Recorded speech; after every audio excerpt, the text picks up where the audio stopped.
Am I the a-hole for locking my cancer-stricken roommate out until he had to go to the hospital? So I've been having roommate trouble.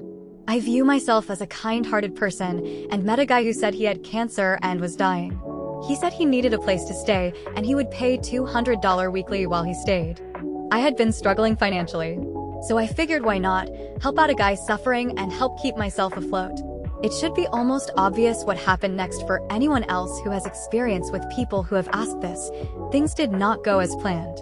Things started off pretty good. He cleaned and bought groceries with Snap. He gave me $150 the first week.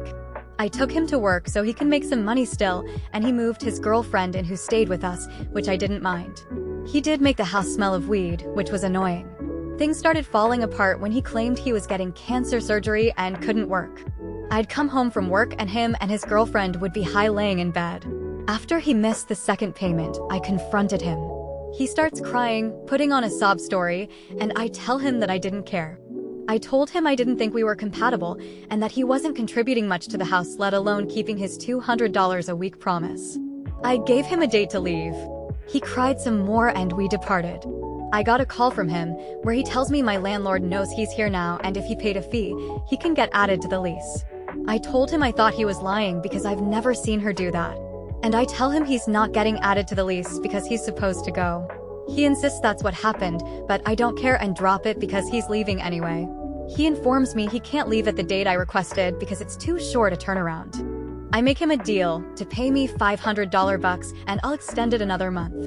I casually go to my landlord about some unrelated business and she informs me a young man came asking to be added on the lease. But she told him no and that I needed to be there. Additionally, she said he had a criminal record and had to go.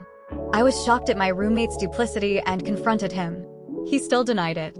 I stew over the day and go to work. He ended up going to a friend's house for the night. He then texts asking to pick him up and I exploded. I locked the doors and I got a call about an hour later where he claimed he was in the hospital with a capsized chest and the police. I asked why the police were involved and he claimed it was because he passed out. I tell him the doors will remain locked as I saw the situation as a guilt trip and I left him outside for 2 hours until I came back to open the doors. So with that, am I the a-hole? Make sure to comment what you think, leave a like and follow.